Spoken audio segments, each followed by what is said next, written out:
Lovers, jumpa lagi kita di Ngopi bareng Mas Ari dari Galeri Pusaka Indonesia. Episode kali ini episode yang very special karena kita akan babar sekaligus dua keris, yaitu keris Makassar Luk 5 Dapur Lambalima Lagowari abad 17 dan keris Bone Luk 7 Dapur Lambapitu Sampana abad ke-17.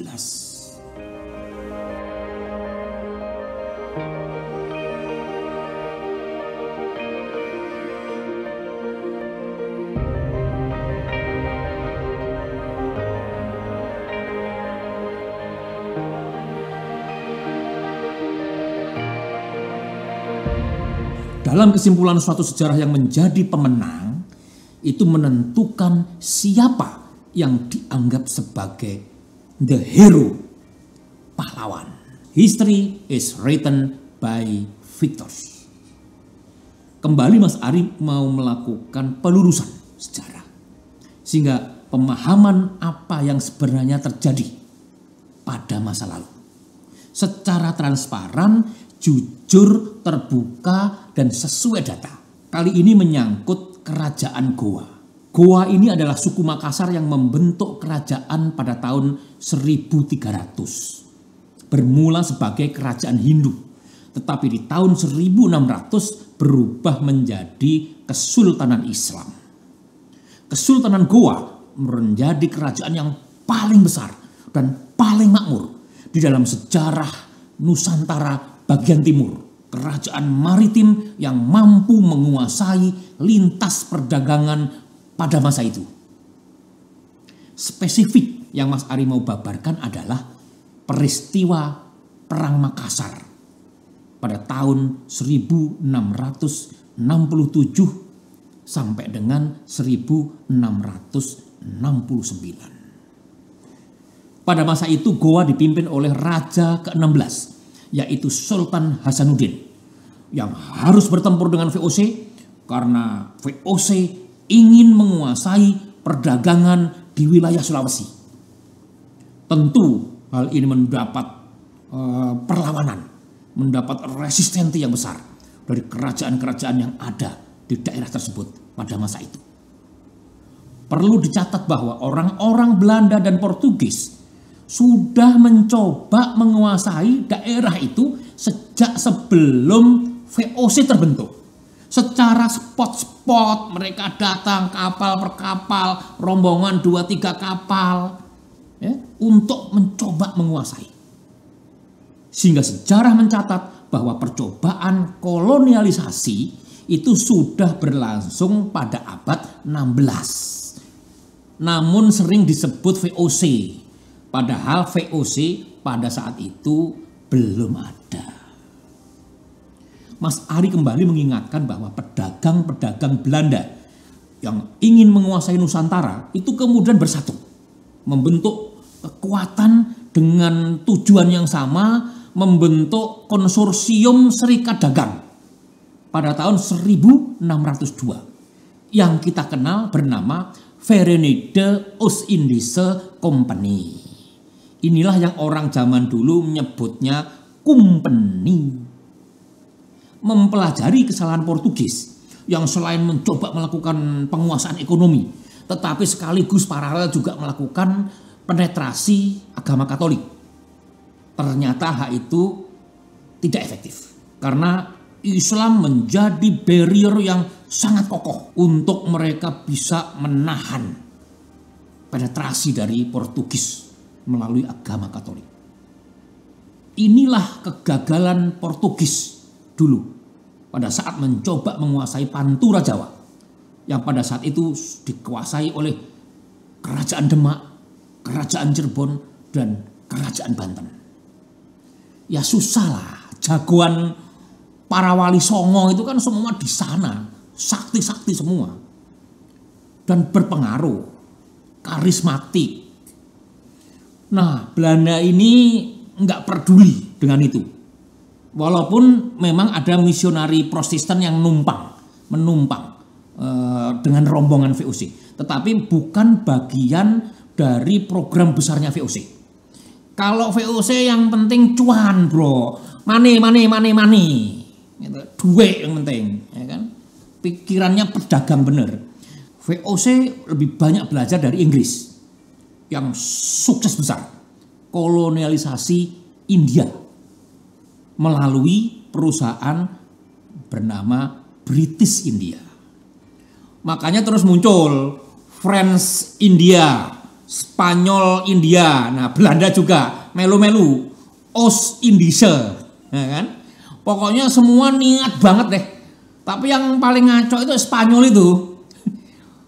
Hire Columbus yang orang Itali buat cari India. Nyasar, keluyurannya nyampe Amerika. Terus begitu sampai sana bilang iki India, kan ngawur. Nah, makanya orang asli di sana disebut Indian. Itu kan sebabnya itu. Padahal nggak ada hubungannya. Cuma Columbus mekso, ngeles. Segenan ngedian Columbus ini. Ya kan? VOC selalu gagal untuk mengalahkan Sultan Hasanuddin yang ternyata ahli dalam strategi tempur dan membangun pertahanan. Karena sejak remaja sudah diberi tanggung jawab untuk mengurus pertahanan Goa. Canggih orang zaman dulu itu. Umur muda-muda itu sudah melakukan hal-hal luar biasa. Makanya kalian Lavos, milenial yang masih berusia muda, jangan takut untuk berpikir, bertindak, berbuat yang luar biasa. Hasanuddin juga berhasil menggalang kerajaan-kerajaan lain untuk membantunya. Seperti kerajaan Talo, kerajaan Luwu, kerajaan Wajo, dan juga kerajaan Mandar. Catatan untuk kerajaan Talo ini sebenarnya pada tahun 1400 itu terjadi pembelahan kerajaan Goa untuk peruntukan adik dan kakak. Biasa toh, nah jadilah kerajaan Talo dibagi dua itu. Sehingga kedikdayaannya mempertahankan tanah Makassar dari serangan VOC ini membuat Sultan Hasanuddin dinobatkan menjadi pahlawan nasional. Pelajaran yang paling penting dari keberhasilan kolonial Inggris adalah metode divide et impera, adu domba. Sehingga metode ini menjadi basic benchmarking program yang terstruktur di VOC dan diaplikasi secara konsisten. Dan ini mengapa VOC berhasil menguasai Nusantara. Inilah juga yang diaplikasi VOC dan yang terjadi di dalam Perang Makassar. Setelah berkali-kali gagal menumbangkan Sultan Hasanuddin yang sangat dikdaya di dalam strategi militer, makanya akhirnya yang dilakukan oleh VOC adalah menghasut kerajaan lain untuk membantu menyerang Goa.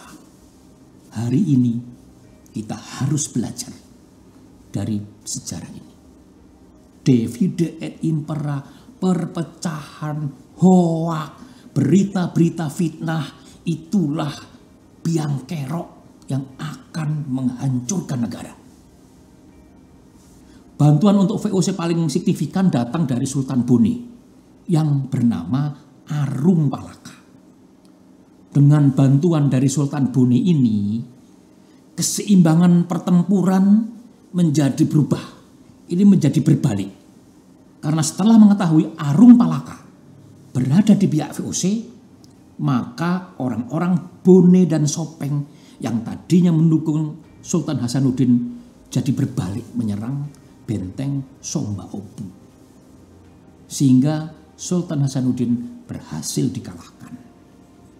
Siapa Arung Palaka? Mengapa ia jadi membantu VOC? Nah, ini harus disikapi dan dicermati dengan hati-hati. Sultan Hasanuddin menjadi raja mewarisi beberapa persoalan. 1. Gempuran VOC. Kedua, kerajaan-kerajaan bawahan seperti Bone dan Sopeng diturunkan derajatnya menjadi budak Kesultanan Goa. Ini fakta pada saat itu. Inilah cikal bakal persoalan yang menjadi beban masa lampau buat Sultan Hasanuddin ketika naik tahta. Sayangnya Sultan Hasanuddin terlambat menyadari hal tersebut. Kan seharusnya begitu naik tahta dia segera membebaskan Bone dari perbudakan, tetapi terlambat menyadari dan tidak segera dilakukan. Inilah yang menimbulkan dendam.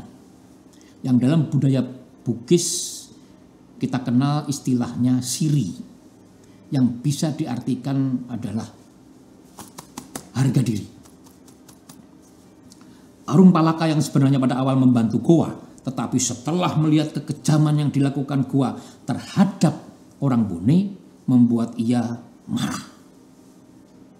Dan kemudian membawa orang-orang Bone melarikan diri ke Jawa. Tepatnya ke Batavia. Jagoan inilah akhirnya yang dimanfaatkan oleh VOC yang pintar melihat situasi. Arung Palaka kan layaknya Ronin, samurai yang tak bertuan. Kemudian dimakmurkan, diberikan tempat di Angke, di Batavia. Arung Palaka akhirnya merupakan senjata ampuh buat VOC di dalam penguasaan Sumatera. Menjadi orang paling ditakuti bersama Kapitan Yonker dari Ambon. Arung Palaka memiliki pengalaman tempur yang matang, berhasil memenangkan perang di mana-mana. Dan ketika ditawari untuk membantu menyerang Goa, seperti mendapatkan satu goals, merasa akhirnya punya kesempatan untuk membalas siri harga diri orang Bone. Sultan Hasanuddin yang sebenarnya pada akhirnya telah membebaskan status budak pada orang Bone tetap berhasil dikalahkan. Dan Arung Palaka kembali mengangkat siri, harkat, dan martabat orang Bone. Kemudian menjadi Sultan Bone pada tahun 1672. Nah, dengan kondisi dan situasi tersebut, Mas Eri ingin menyampaikan bahwa kedua beliau ini sebenarnya adalah pahlawan. Mereka adalah the hero pada persepsi masing-masing kedaerahan. Sultan Hasanuddin yang ahli strategi dan pertahanan berjuang mati-matian untuk mengusir VOC, dan Arung Palaka yang merupakan pahlawan perjuangan pembebasan orang Bone dari ketertindasan. Sultan Hasanuddin dan Arung Palaka memiliki guru yang sama, yaitu Karaeng Patinggaloang yang juga menjadi pahlawan nasional. Nah, jadi para lovers silahkan menyimpulkan sendiri. Dengan secara terbuka, transparan, jujur sudah Mas Ari babarkan. Situasi sejarah selalu ada dua sisi. Karena dua sisi ini, maka Galeri Pusaka Indonesia juga menampilkan dua keris, yaitu keris Makassar Luk 5, Dapur Lamba 5 Laguarie abad ke-17, dan keris Bone Luk 7 Dapur Lamba Pitu Sampana abad ke-17. Pertama, kita akan babar dulu keris Sultan Hasanuddin. Nah, ini keris yang sangat luar biasa auranya. Sangat menggetarkan. Warangkanya ini lopi-lopi berbahan kayu kemuning. Lopi-lopi ini berarti sebuah perahu besar. Hulunya ini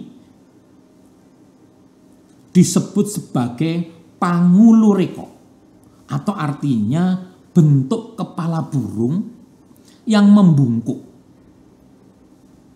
Ini sangat indah. Dengan bahan kayu kemuning berut yang motif kayunya juga sangat rapi dan presisi. Yang ini warnanya pun sudah coklat tua. Ini membuktikan hulu ini memang usianya sudah sangat tua. Ada mendaknya. Mendak model kili-kili berbahan perak. Nah, juga ada sepatu. Ada sepatu berbahan kayu kemuning. Bahan yang sama. Ini yang membedakan gaya warangka atau sampir pada keris Makassar dan keris Jawa. Kalau di keris Makassar, di bagian bawahnya ini ada sepatunya. Dan ini memang membedakan dengan keris Jawa.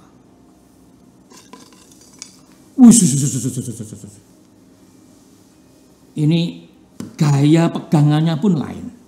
Karena gaya hulunya juga beda.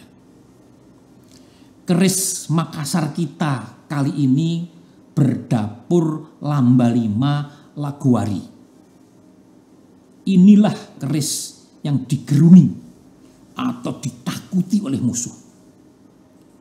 Rician pada keris ini memiliki tuah agar si pemilik atau yang memesan keris pada saat itu dengan izin Tuhan Yang Maha Esa menjadi sangat disegani dan ditakuti oleh lawan. Dan keris ini pun sangat disegani di dalam masyarakat Makassar. Sehingga mendapatkan julukan Lagaluruk Matentai.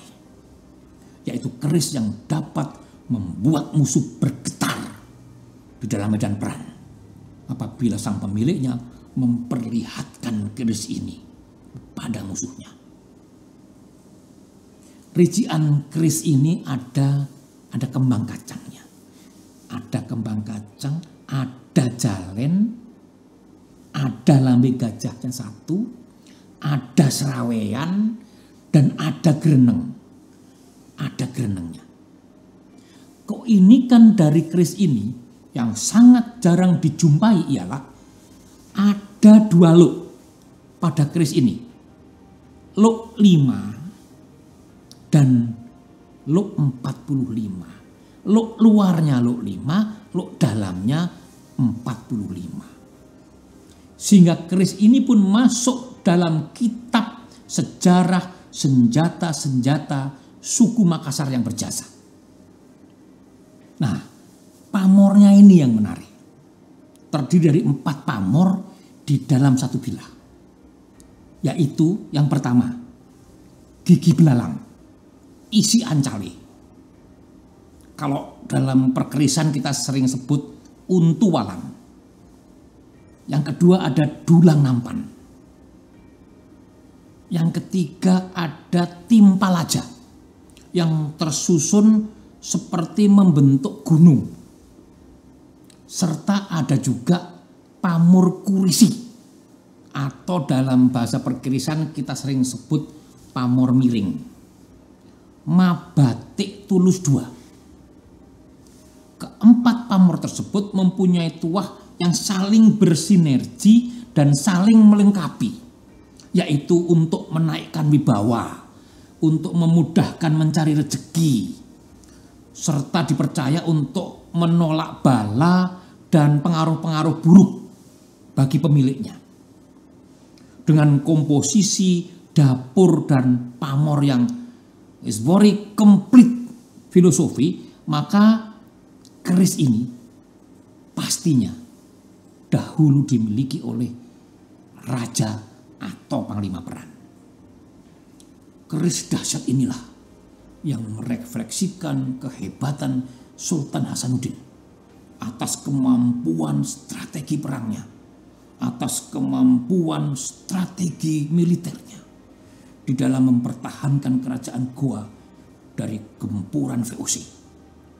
Inilah yang merefleksikan betapa Sultan Hasanuddin mampu secara konsisten melakukan perlawanan dan hanya dapat ditaklukkan oleh politik pecah belah. Keris Boni.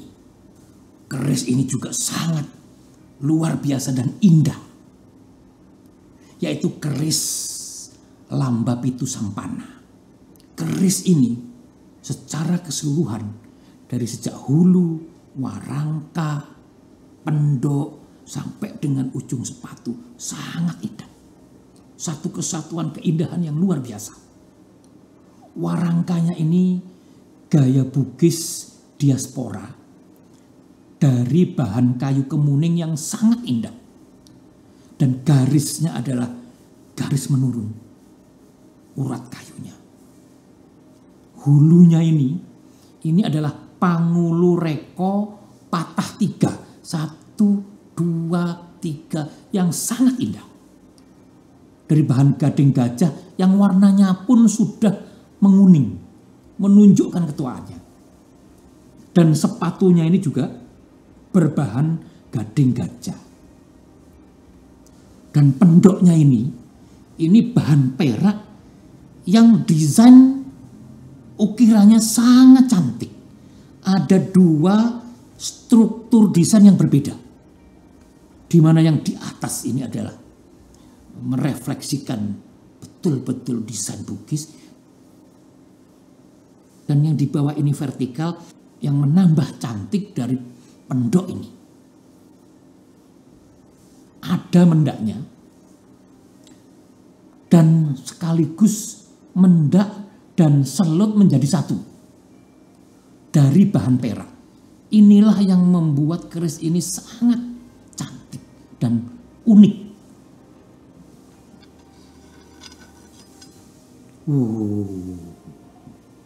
Getarannya sangat terasa. Keris Bugis yang kita tampilkan hari ini, dapurnya adalah Lamba Pitu Sampana. Lamba Pitu atau Luk 7 atau Si 7 ini memang cocok untuk dibawa bepergian atau untuk perantauan. Tujuannya agar si pemilik keris ini di dalam perantauannya dapat mencapai kesuksesan sesuai tujuannya. Di tempat baru semuanya dilancarkan. Rincian pada keris ini sepertinya nampak sederhana, yaitu gandiknya polos. Hanya ada pejetan, dan luknya berjumlah 7 yang didesain tidak terlalu rengkol. Ini yang merupakan ciri khas keris yang bertangguh Bugis Boni. Sepaton berbahan dasar emas dengan motif lunglungan pada bawah gonjo sampai pada gandik. Ini menambah indah. Bilah keris ini cantik sekali. Pamor keris ini adalah pamor isi ancale dan latameti, yang berarti air meniti. Jadi tuahnya mendatangkan wibawa dan rezeki bagi si pemilik yang terus mengalir tanpa henti dan menetes terus menerus. Dalam bahasa Bugis, iyanai gasang asenala tameti makesing ritu. Mohon koreksi kalau ada pengucapan yang salah dari Mas Ari, dari teman-teman dari Bugis. Maka pusaka keris ini sangat cocok untuk pengusaha, usahawan, bisnismen yang selalu melakukan traveling, merantau ke daerah-daerah lain di dalam memperluas bisnisnya.